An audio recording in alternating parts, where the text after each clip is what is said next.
Tu pries le chapelet, mais au fond, tu ne sais pas vraiment si tu fais un chapelet ou un rosaire.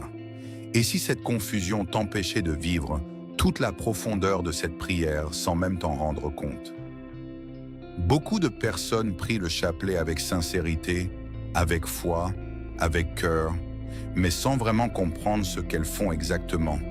Elles tiennent les grains, récitent les prières, suivent le rythme, mais au fond, une question reste silencieuse. Est-ce que je fais bien? Est-ce que je comprends vraiment ce que je fais? Et cette question, beaucoup n'osent pas la poser, parce qu'elles ont peur de paraître ignorantes, parce qu'elles pensent que tout le monde sait déjà, parce qu'elles ont appris à prier comme ça, sans jamais avoir vraiment reçu une explication claire. Alors elles continuent, avec le cœur, oui, mais avec un doute. Et ce doute peut créer une distance, une impression de faire quelque chose sans en saisir toute la profondeur. Tu n'es pas seul si tu ressens ça. Comprendre la différence entre le chapelet et le rosaire, ce n'est pas une question de connaissance religieuse. C'est une clé pour entrer plus profondément dans la prière, pour savoir ce que tu fais, et surtout pour vivre cette prière avec plus de sens, plus de paix et plus de vérité. Le chapelet, c'est ce que la plupart des gens prient. Concrètement, un chapelet correspond à une série de 5 dizaines. Chaque dizaine est composée d'un Notre Père, de 10, Je vous salue Marie, et d'un Gloire au Père. Pendant ces dizaines, tu médites 5 mystères. Ce sont 5 moments de la vie de Jésus. Donc, un chapelet égale 5 dizaines, égale 5 mystères. C'est une prière déjà complète, déjà puissante. Elle permet de prendre un temps avec Dieu, de se poser, de déposer ses intentions et de méditer la vie du Christ. Beaucoup de personnes s'arrêtent là, et c'est déjà très bien. Le chapelet est une porte d'entrée. Il est simple, accessible, répétitif, et justement, cette répétition apaise, calme et ouvre le cœur.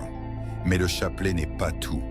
C'est une partie d'un ensemble plus grand.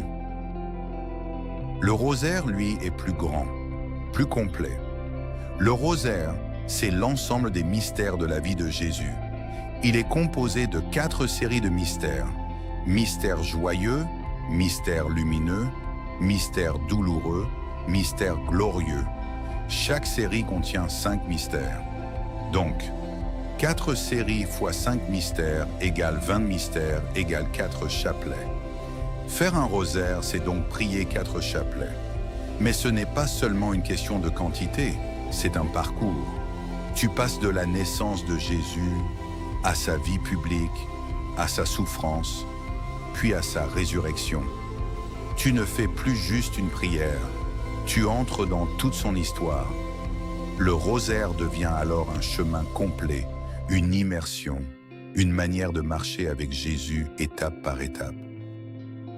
Il est très important de comprendre une chose. Le chapelet n'est pas moins bien que le rosaire. Ce n'est pas une compétition. Ce n'est pas une obligation. Le chapelet est une prière simple, accessible, fidèle. Et cette fidélité a une grande valeur. Le rosaire, lui, est une prière plus complète, plus longue, plus immersive. Mais Dieu ne regarde pas combien tu fais. Il regarde ton cœur. Tu peux prier un seul chapelet avec une sincérité profonde et toucher le cœur de Dieu. Et tu peux réciter un rosaire entier sans présence et rester à distance. La différence n'est donc pas seulement dans la structure, elle est dans la manière de prier. Le chapelet t'apprend la régularité. Le rosaire t'emmène dans un parcours. Mais les deux ont un seul but, te rapprocher de Dieu. Au final, la vraie question n'est pas « Est-ce que je fais un chapelet ou un rosaire ?» La vraie question est « Est-ce que mon cœur est présent ?» Tu peux choisir de prier un chapelet chaque jour. Tu peux décider, certains jours, d'aller plus loin et de prier un rosaire complet. Tu peux avancer à ton rythme. Ce qui compte, ce n'est pas la performance, c'est la relation. C'est ce moment où tu t'arrêtes, où tu respires, où tu confies, où tu écoutes.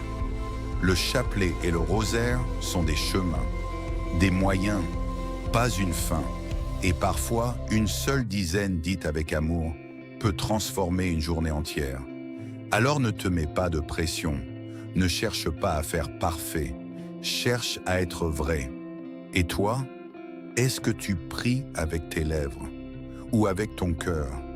Prenons maintenant quelques instants pour nous tourner vers Dieu et lui parler avec un cœur sincère. Seigneur, aide-nous à prier avec simplicité et vérité.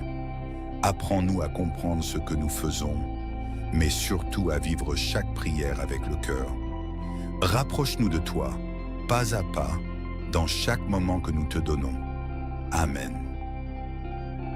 Si ce message t'a touché ou t'a aidé à mieux comprendre, prends le temps de découvrir les autres contenus proposés sur cette chaîne. Ils sont là pour t'inspirer, t'encourager et t'accompagner dans ton cheminement personnel.